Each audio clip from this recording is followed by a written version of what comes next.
Going live. Now I'm going live.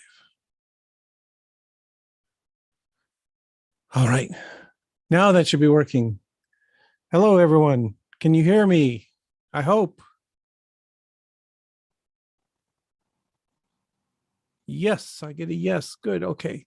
Well, yeah, I'm still trying to remember how to push all these buttons, but we got it functioning now.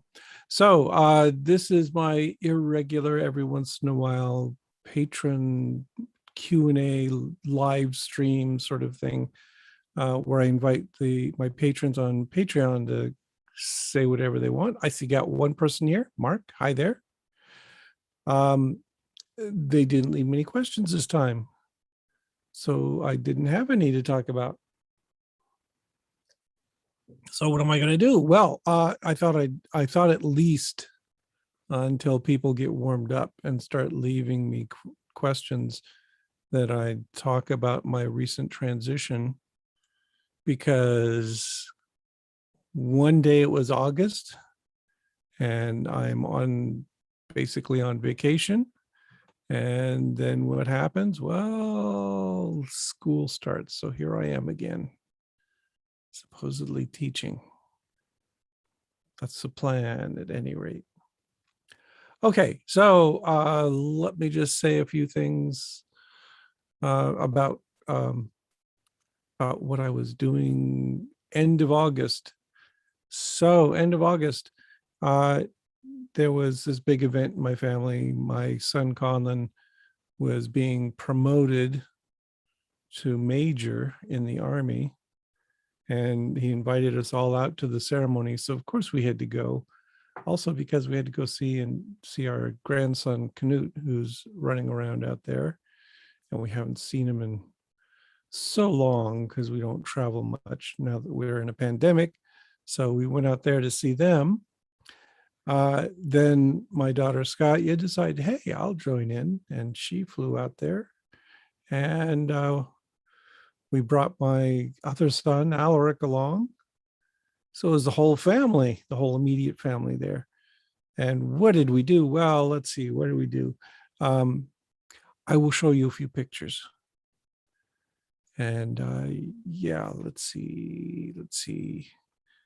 You would think as a pro to using Zoom, I'd have all this figured out by now. So what did we do? Well, we went cruising around Washington State. We landed at SeaTac, as you always do, and then we took off to visit my brother who lives in Hoquiam, which is out near the coast. And along the way, we stopped in this lovely place, Aberdeen. You may have heard of this guy, Kurt Cobain, and his band Nirvana. I am a big fan of Nirvana. It was a tragedy that he died. So anyway, we went there. And of course, when you go to Aberdeen, you've got to go visit the Kurt Cobain Memorial Park, which isn't much of a park. It's a sign and a couple of little monuments. Mainly what it is a bridge.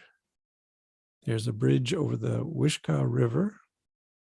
And apparently, in his alienated and disaffected youth, he would go hang out in the space under the bridge like a hobo or something.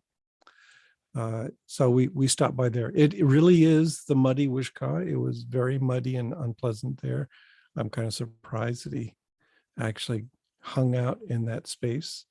But I guess if you're desperate for getting away from family and friends, and this is Aberdeen, Washington, so it rains all the time, so you want something overhead, so go crawl under a bridge. Anyway, there's monuments there, and of course they're all graffitied and scribbled over, and yeah, I mean, it's part of the charm of the place. Let's see, I got one more picture of this. I thought, there we go. Yeah, it's a terrible picture. I didn't adjust my camera properly when I went into the shady place under the bridge. That's my granddaughter, Ileana, looking very proud. She doesn't know who Nirvana is yet. Give her time, though. We'll get her exposed. Okay, so we stopped there. We went to visit my brother. Let's see, do I have any photos of my brother here? I put up a video of my brother's place.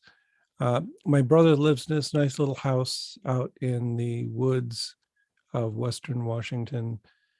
He's been obsessed with improving it, so he's got a front loader and an excavator and a wood chipper. It's a very Minnesotan thing to do, to have your wood chipper out there. But anyway, he's just been taking this little piece of property he's got in the woods, and he's been developing some trails through it so you can go explore. Okay, so we stopped there. Then we went up to Forks. Why Forks is one of my favorite little towns. I know it's got this reputation because the Twilight fans sort of took over for a while, but that's fading out now. There's not as many of the Twilight crazies out there anymore, and a lot of the businesses have started. Several years ago, you went there, every business had Twilight nonsense in front of it, but that's all starting to fade away as the popularity of the movie and the books fades away. So we went up to Forks because it was a nice base camp for just going out and exploring both the Olympic National Forest and heading out to the coast. And so we spent some time there and did the thing. So let's see, we went hiking around. This is my daughter Scotya and my wife Mary, and there's little Ileana. You can recognize her. So we went out there and just kind of hiked around. You see lots of ferns, lots of moss covered trees. It's gorgeous, a gorgeous, gorgeous place. We wandered around in there, and as you might guess, I took lots of photos of spiders. It's full of spiders. Yeah, the last time I was there was 5 years ago or so, and I hadn't noticed at that time. I wasn't paying attention, but I went out now, and there's just spiders everywhere. Little tiny orb weavers hanging from everything. It was just splendid. So I got to explore those, but nobody wants to see spiders. There's also slugs, lots of big slugs all over the place. So we went up a little ways into the whole rainforest and just hiked around up there. And then one day we went down to La Push, which is Quileute Indian town. It's just on the coast. It's about 20 minutes from Forks. So we drove out there, and it's gorgeous, really. One of my favorite places on earth is just, there's ocean, there's tide pools, there's this gorgeous weather because it's constantly gray and rainy, that's just my favorite weather. So we went out there. There are all these sea stacks offshore, these big columns of rock that are slowly being eroded, spectacular rock formations all over the place, and tide pools, lots of tide pools. So we went hiking around here for a while. Ileana did not care for it much because it was so darn windy. You can't see it in a still photo like this, but it was really, really windy. Just this steady wind blowing off the ocean that was very chill and damp. I loved it, but some kids, they just don't know what's good for them. Let's see, what else did we do? Well, we went out there. The other thing we did that was also very important is we went out to see family. I was born in Washington State and raised there, and all my family hangs out there. They didn't leave. What's wrong with them? I got up and left the place when I was 18 years old, and they had normal family lives, I guess.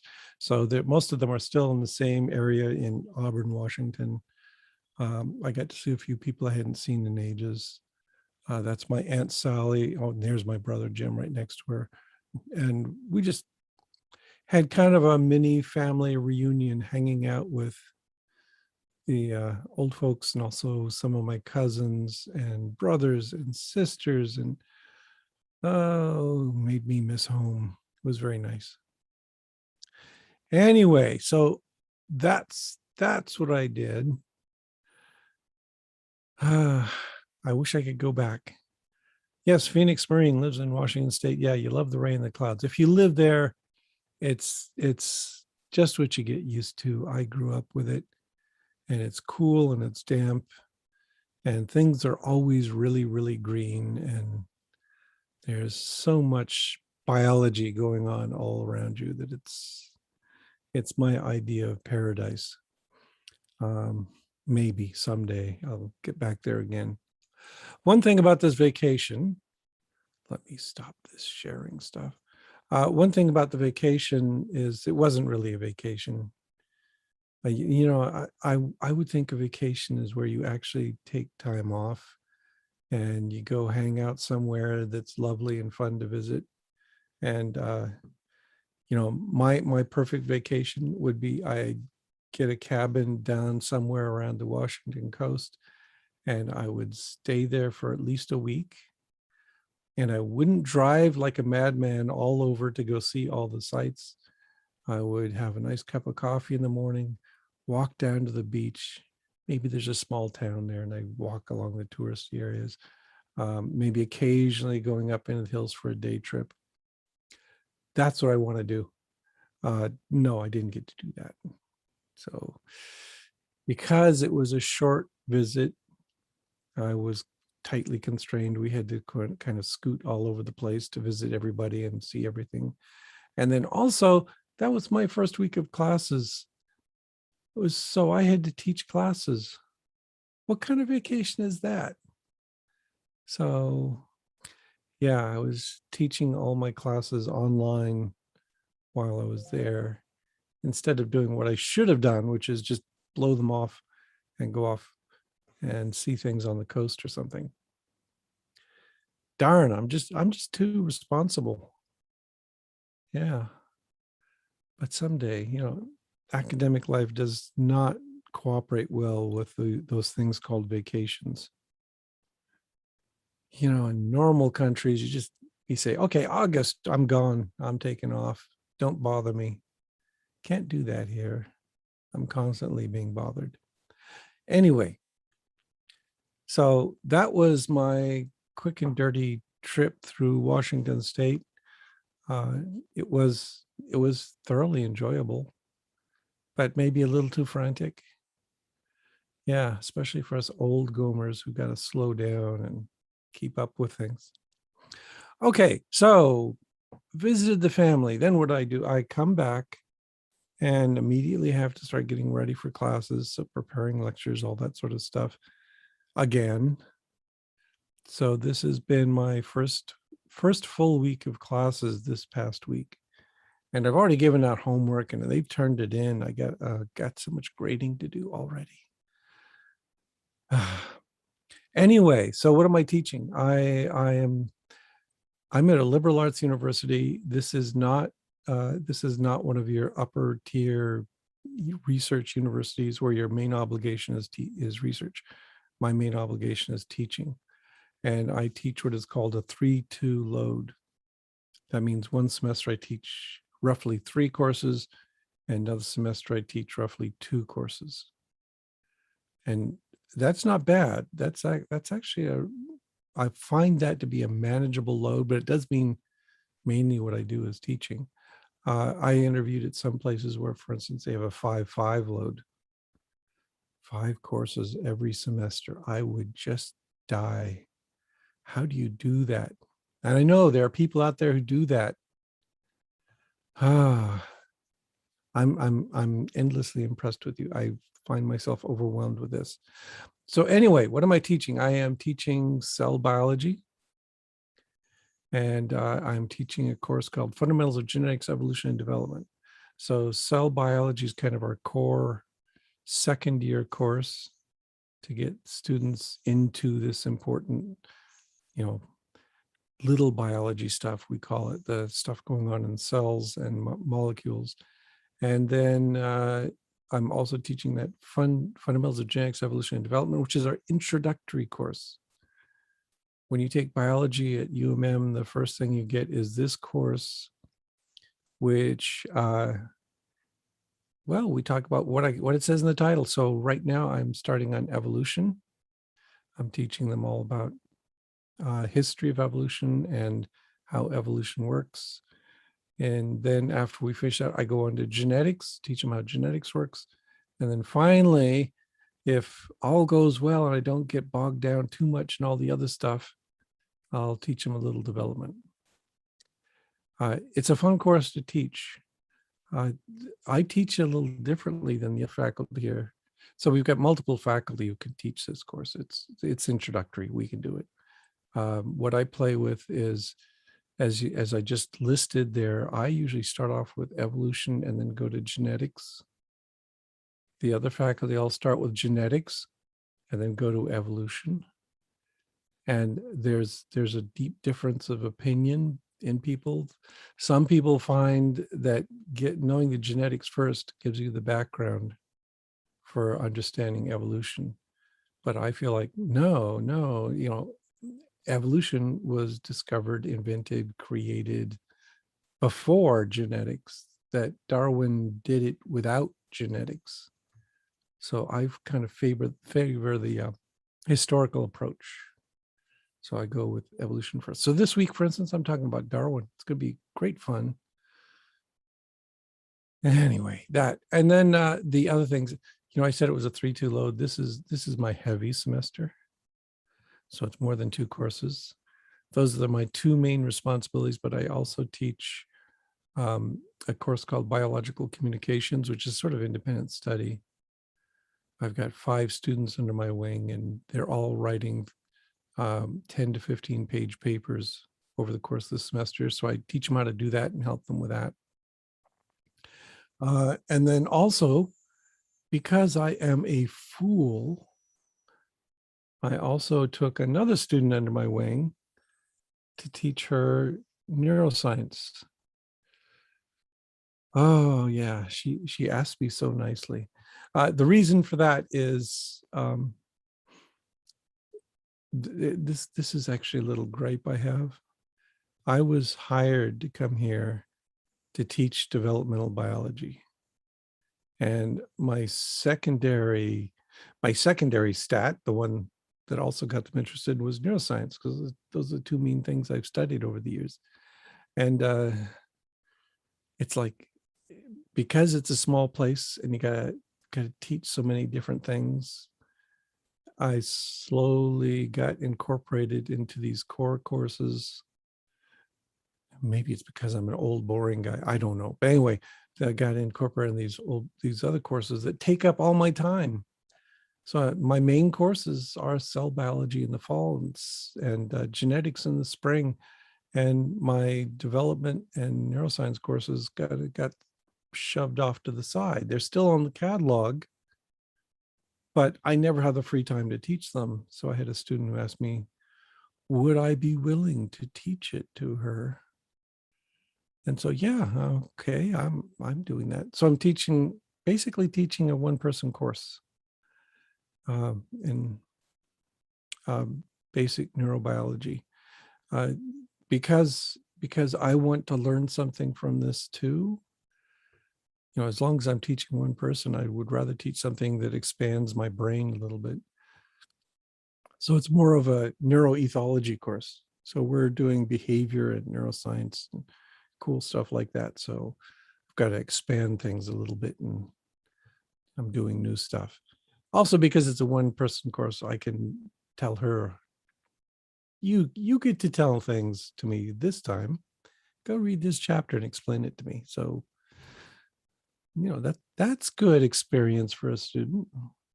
So that's my life right now. I'm doing all that. And then in the spring, I teach genetics. And what am I teaching in the spring? I'm also teaching something else in the spring. I forget what it is, but the spring is my lighter load. So genetics plus a little something else. I always teach biocom, so I'll still be doing that. And I agree with Scott. Yes, biological communication is so important now with the pandemic and misinformation. Yeah, so it's always been a strength of this university and our program is all the students are required to take a course called Biological Communications 1, which is sort of a formal lecture course where they're led through the protocols and the routines and the way people communicate in science. And they do their initial establishment of a thesis topic. And then Biological Communications 2, which I'm doing now, is more independent study where students then develop that initial idea into a full-blown paper with proper communication and all that kind of good stuff. And then they also have to do a senior seminar, which is, yeah, you get up and stand for an hour and talk to a general audience about this detailed subject. So that's kind of where I'm at with that. Yeah, Scott also mentioned it's important with the pandemic and everything. In our cell biology course, we are doing something a little different this year. So one of the things we've been feeling is, the textbooks are great. We got a good textbook. We're going through the textbook, but they need more exposure to the scientific literature. So we're also doing that. And every couple of weeks, they have to read a scientific paper, and they have to make a little report on it, just a short report, but just to show that they understood it. And we have a little discussion about it. And interestingly, what we decided to do this year is we have a theme for these papers, and the papers are all about COVID-19. So yeah, it's a cell biology course, and COVID, of course, is a viral disease. But it turns out it's a really good approach to learning cell biology, because you have to learn all this other stuff in order to understand what's going on. So Scott mentioned, let's see, where did I put it?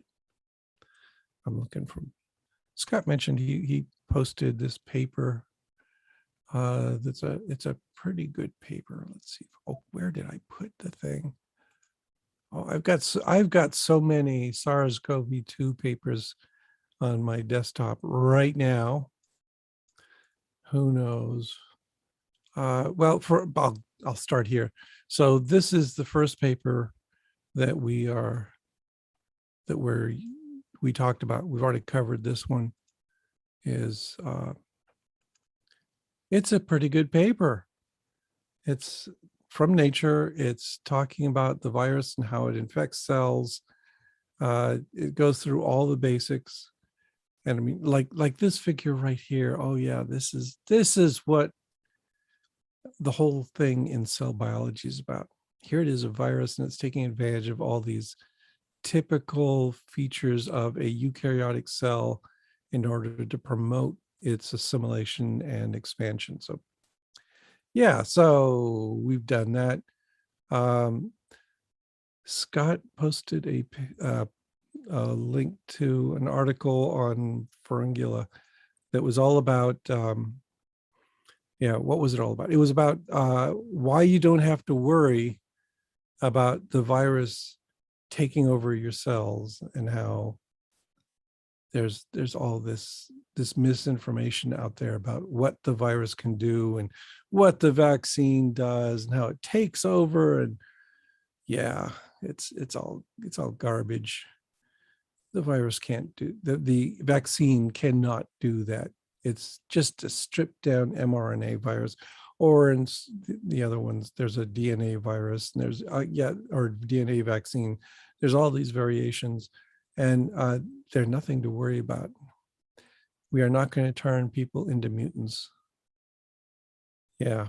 So as Paul says here, misinformation on the pandemic is driving me mad. I have a friend who is an anti-vaxxer. What he puts out is dangerous. Right. I have relatives who are anti-vaxxers, and it just makes me tear my hair out, because they're saying such stupid things, but they're out there. And then there's these other things like, oh, maybe I should entertain you with this. Let's see. What's the easiest way for me to pull this up? Yeah. Okay, let me switch this around a little bit. Um, if I can find it on this chaos that I have on the screen. Where are you? Oh man, I have so many windows open because I'm doing so much stuff. I'm grading stuff and all anyway. There, oh, you know what I bet you I have to do? Let me stop that. I have to tell it to share the sound because you've got to enjoy the sound on this.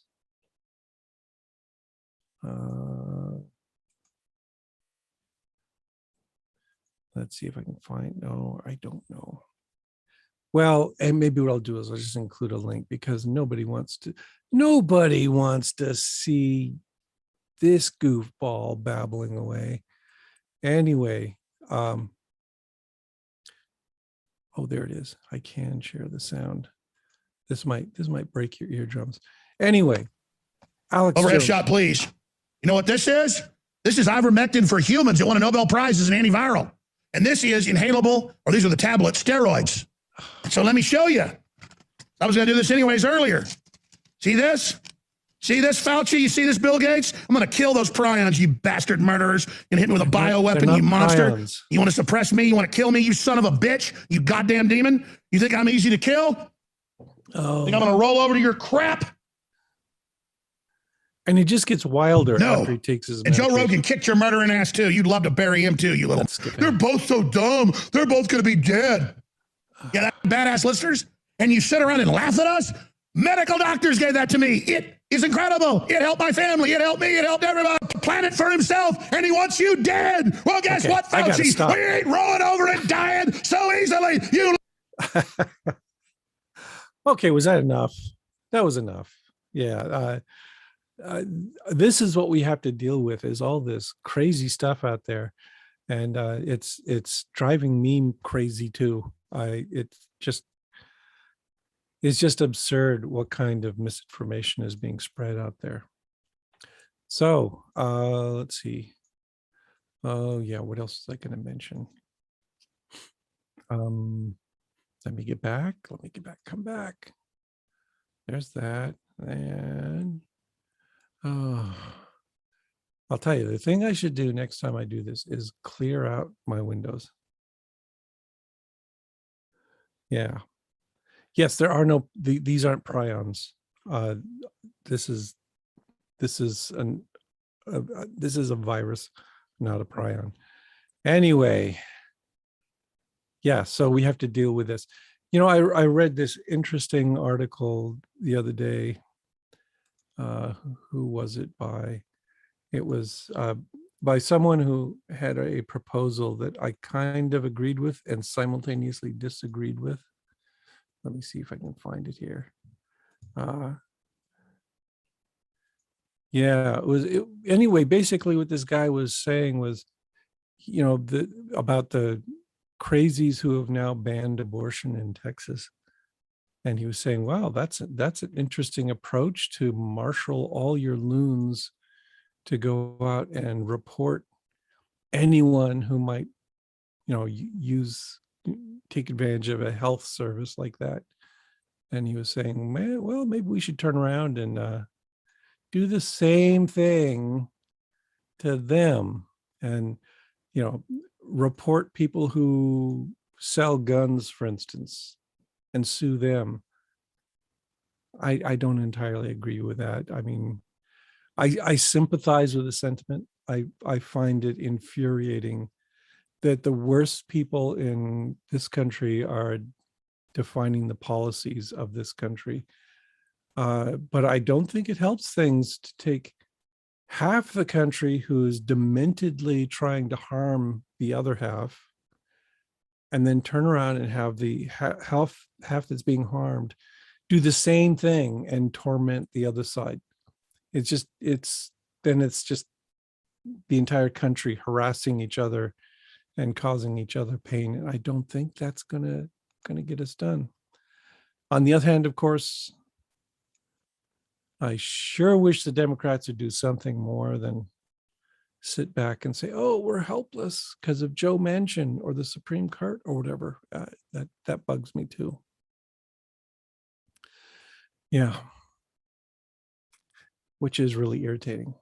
I, I 10 to 20 years ago, when I was deeply into the creationist movement, I annoyed a number of my fellow anti-creationists because they were so happy with, for instance, the Pennsylvania decision and the courts shutting down the teaching of creationism. And I was just sitting there saying, no, that's no good. That because what will happen is we'll eventually get some idiot judge, and now we got like 5 of them on the Supreme Court, some idiot judge who will decide the other way, and we'll just go whipsawed from one extreme to another. That what we need is major reform of education, in particular how we fund education, that we need laws in place to force schools to stick to what is good, sound science that's been demonstrated and accepted by the scientific community, and no more of these weird fringe ideas. So nobody listens to me. Okay, let's see. Thomas, did you want to say something? I'll put you up here. Let's see. Yes, I see your hand up there. Let's see. I should be able to just tell you. Okay, why can't I think you have to unmute yourself. Go ahead, unmute yourself and speak up. Oh, there it is. Sorry. Yeah, I hit no, the no mute problem. button like 3 times, but no, It's okay. you put up that video of, I cannot stand that guy, but Yeah. the one of the guy, he was at a Texas school board meeting or a local government meeting, but he stood there and he was talking about, he walks out of the house, he has to wear pants and shirts and stuff. And then he says, well, if I don't have to wear a mask, then he starts taking his shirt off, his pants off, he's down to his skivvy. It went viral, but it is really worth watching because whoever was up at the school board says, could you please put your clothes back on? We get the point. But it was a really good, simple point. Yeah, good demonstration. Yeah, you don't complain about wearing clothes. Why are you complaining about wearing a mask? So anyway, it's a funny video if you get, it's like, 30 seconds long. Yes, it's absolutely nuts that people are complaining about wearing masks. I wear masks every day at the university. That I'm putting them on, no problem. And I sit through all my labs wearing them. I give a lecture twice a week in person. I wear the mask there. I just don't understand why are you getting so upset about this? Well, that and vaccines, because they have to have vaccines as kids, etc. They don't complain about any of those. Just, well, some people do. Right. It's mainly just this. Yeah, I know, and they pretend that this is all a violation of their civil liberties, but it's not.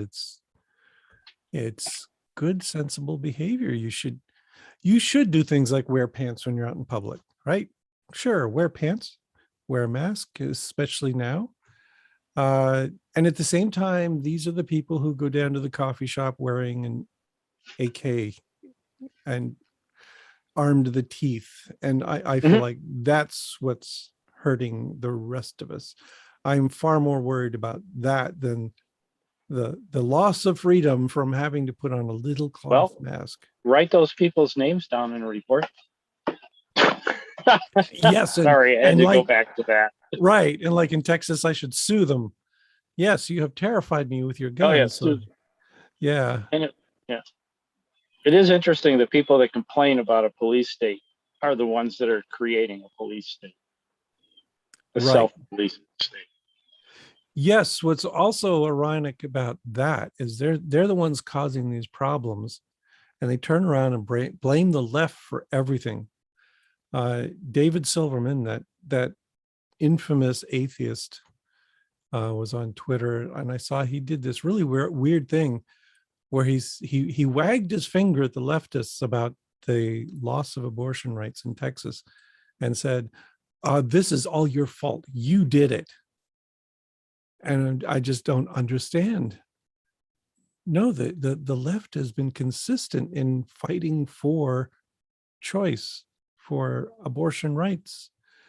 And yet when the right wins this victory for them, not for humanity, they get to turn around and say, oh, it's all the leftists' fault for doing this. You made us do that.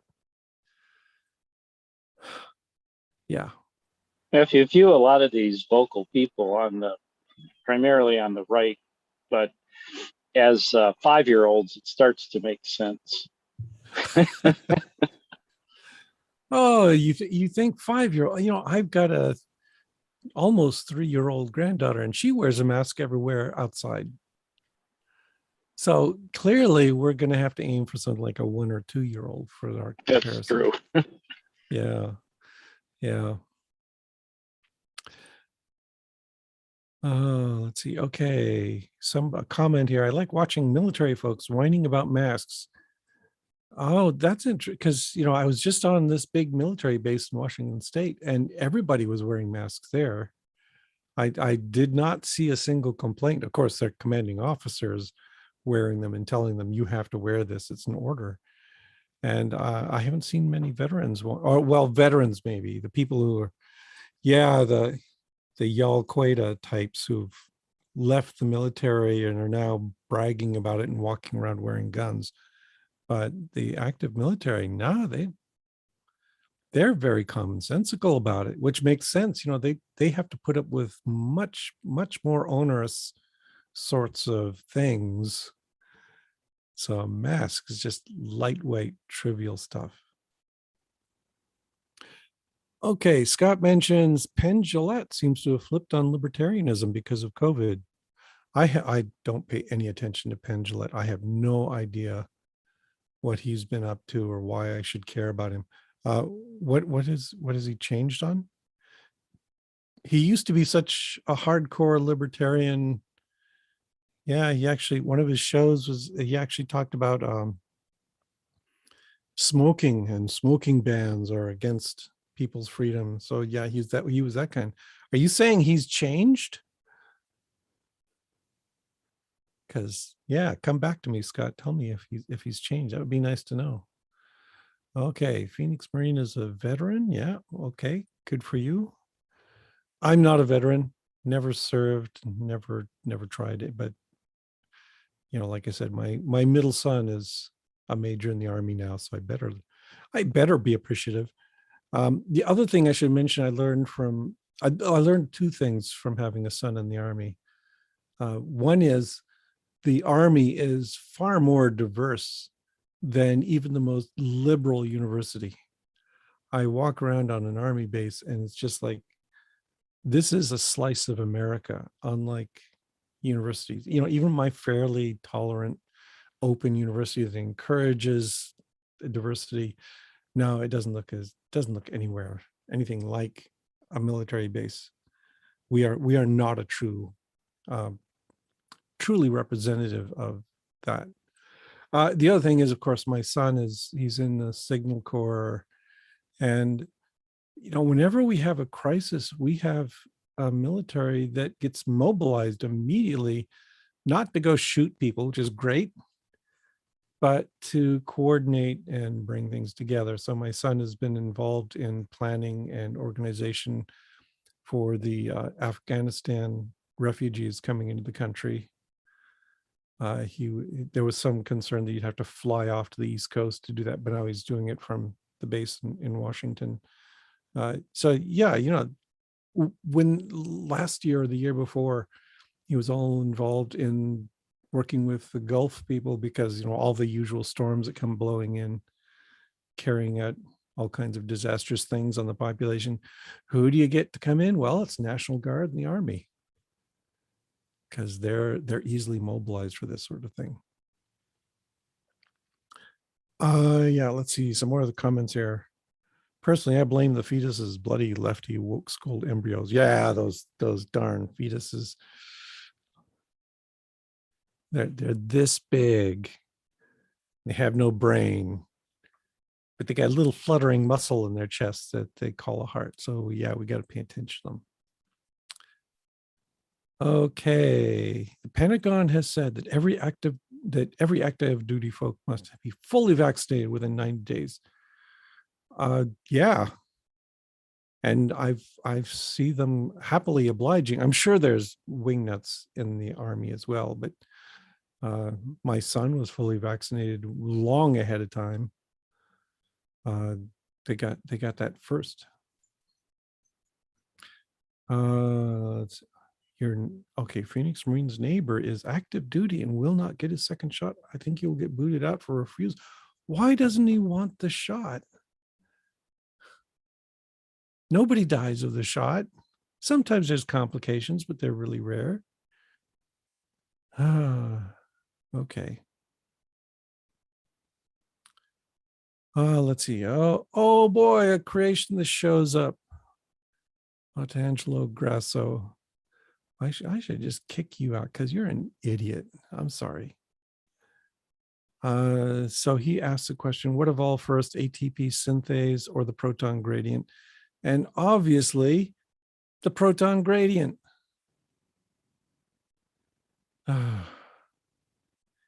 Yeah, I can tell this is going to be ugly.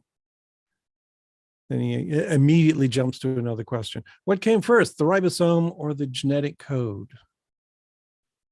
I kind of suspect those kind of co-evolved.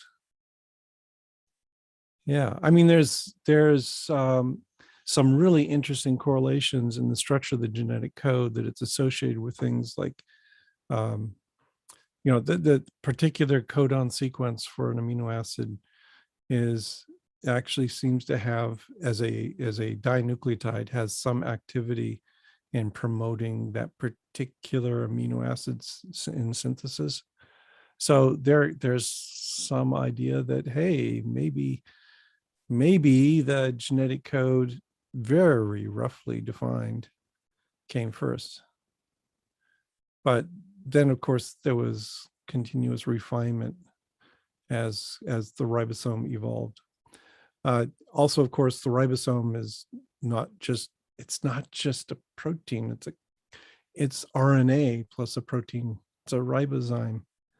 So there's all kinds of interesting. Oh, okay. There's Artangelo Grasso again. Why do you ask these questions and then just ignore the answers? It's like these creationists, they come in and they just have this idea fixed in their head, and then they spew out something and you offer an answer or a criticism and they ignore you and move on to another question. Creationists are all assholes. Anyway, yes, he doesn't ask, he insists there was no evolution prior to DNA replication. That was an origin of life question, not about evolution. Yes, there was evolution before DNA. Yeah, of course, because DNA is a latecomer.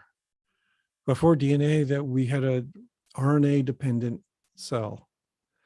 And before that, we had cells that probably used a mixture of, catalytically active nucleotides, dinucleotides, short peptide fragments that could synthesize themselves. So yeah, I am sorry. I'm going to get rid of this guy, I think. I have banned Grasso multiple times from Pharyngula, and I thought I'd banned him from my YouTube channel as well, but here he comes along. This is what I find most aggravating is you can be knowledgeable and patient and deliver all this information and it does not sink in.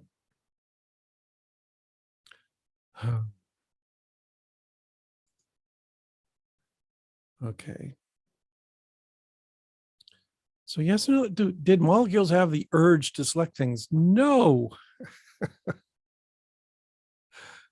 Uh, yeah. Yeah, he's just a loon.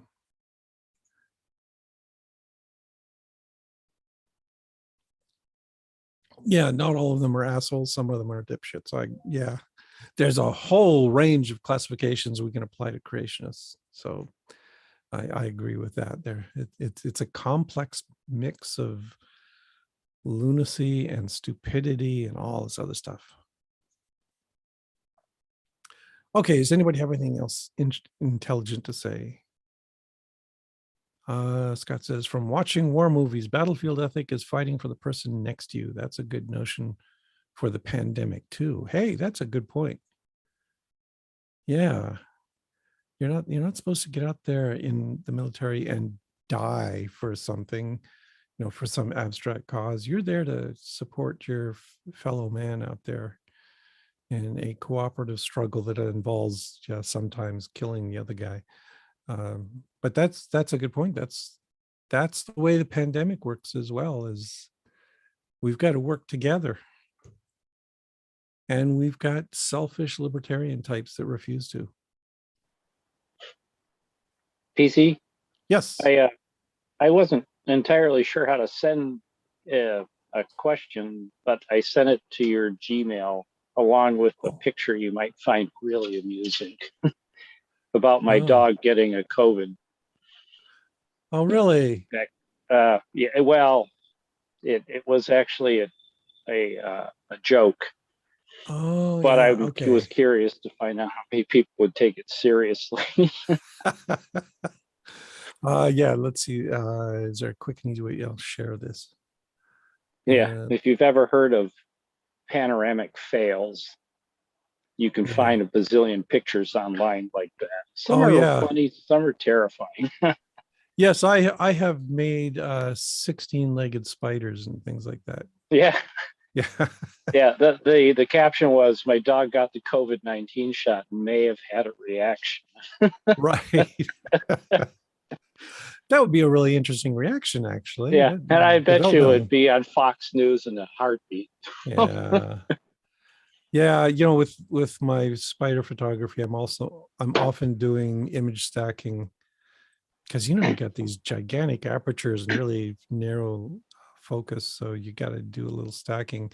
And when you do that, it's really easy to suddenly find that the spider moved halfway through your photographic series, and it comes out really interesting. So that brings up a question. Actually, I did want to ask you. I've got various spiders that make these amazing webs. What is the best way to photograph a web?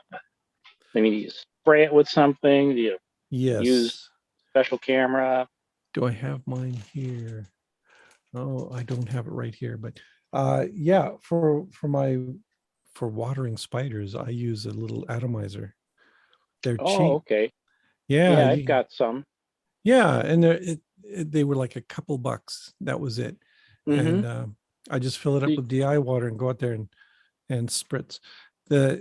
You can also just wait until it rains. If you get a Okay. nice Yeah. gentle rain. Yeah, we uh had that the other day. Yeah, we had the other day, we had this torrential downpour, and that's not good. That Yeah. tears down ribs. You get it an Ribs. hour before we do. So Yeah, I'm just north of Minneapolis.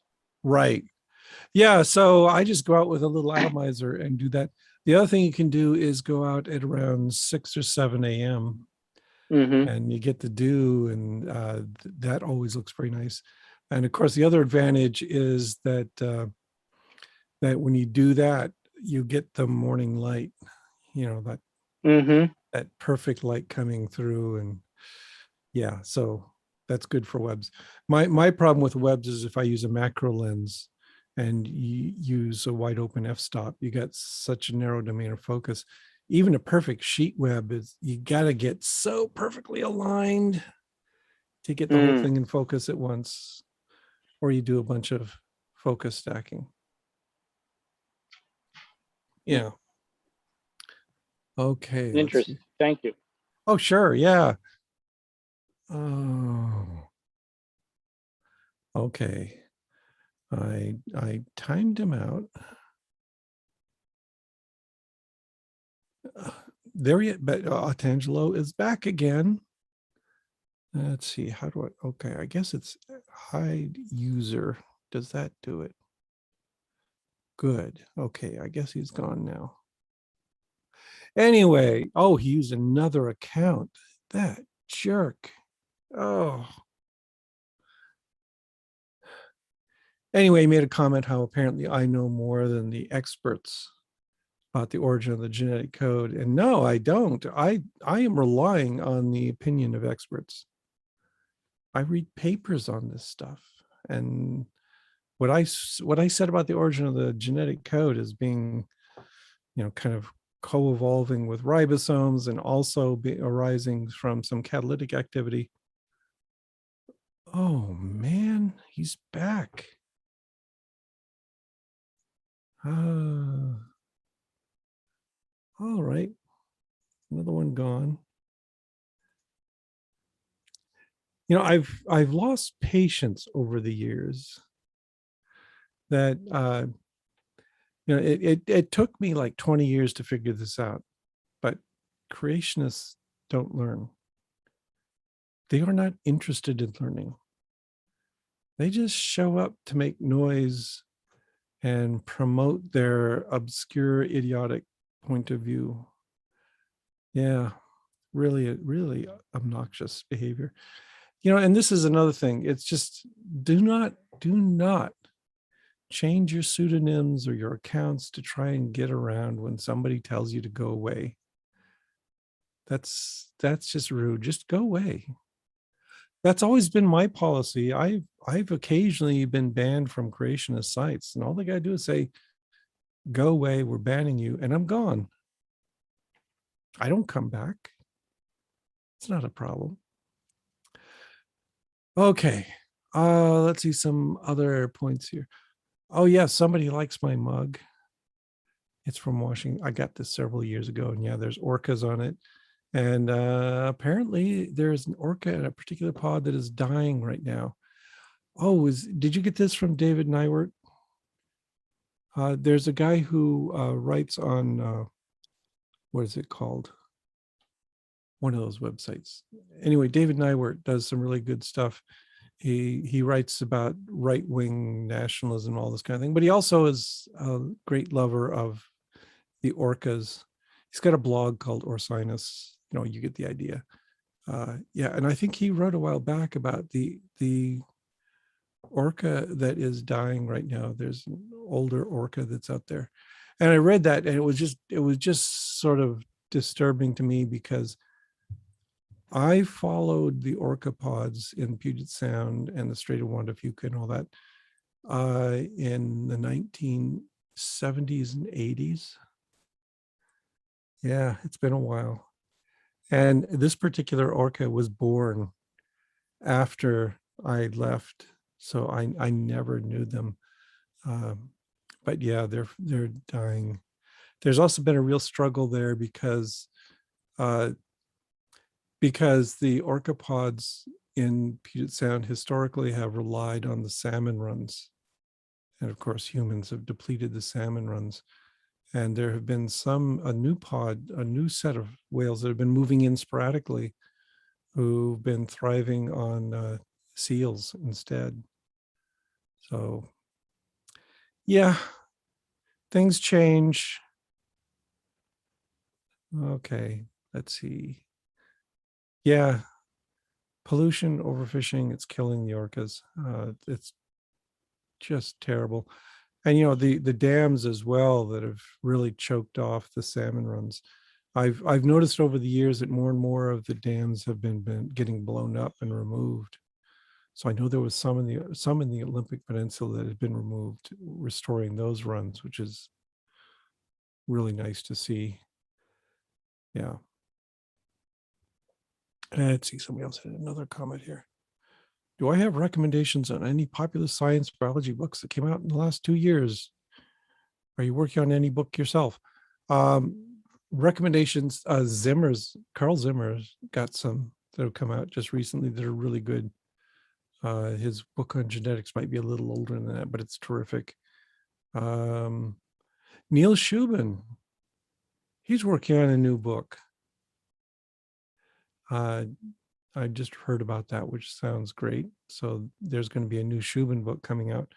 I hear he's also working with a production company to put out a video series on the other book came out. What was it called? The book on developmental biology. Yeah. Anyway, just look up Shubin. He's got some good stuff out there.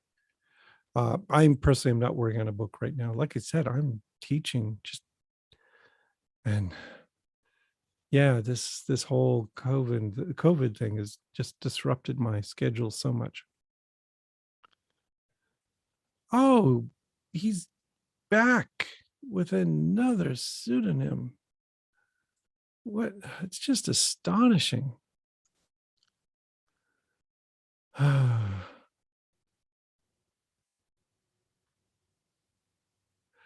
Okay, let's see.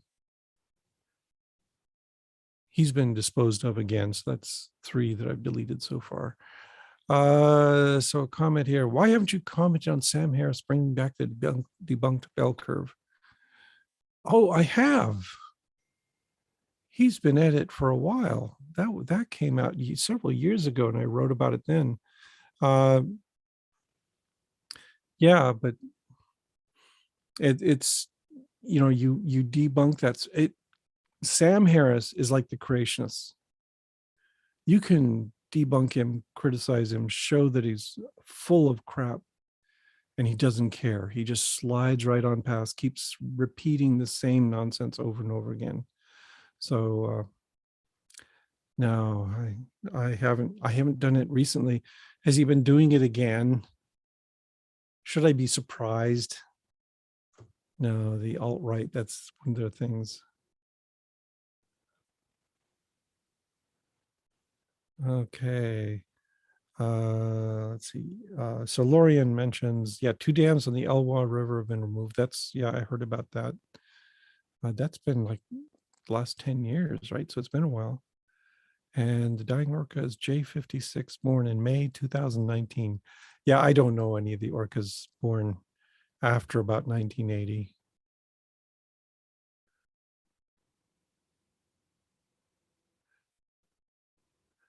Okay.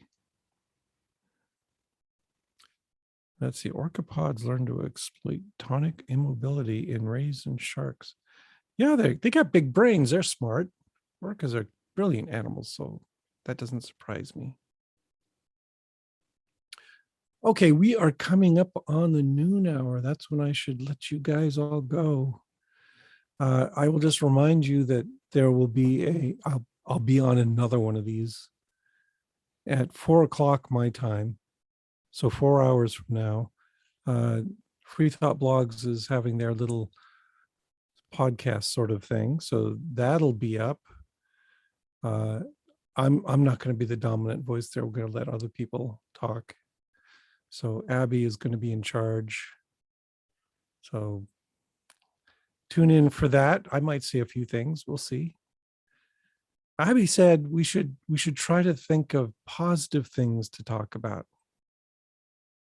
Yeah. Oh man, that's going to be hard. Oh, PZ, one last thing. I did ask a question in the chat, which is Okay.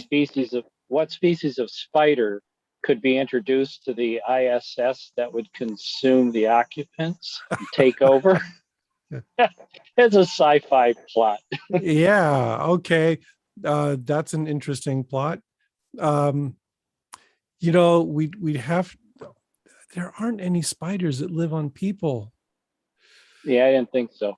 Yeah, so that's a tough one. Yeah. Anyway, it was just an amusing question for thought. You don't have to answer it. Yeah, we'd have to introduce fruit flies and just start selecting for bigger and bigger prey. Yeah, but the spiders I would think you'd want to introduce to the ISS are the ones I work on, Peristeatota. They'd be great. They'd be happy on there. And spiders don't care about gravity anyway.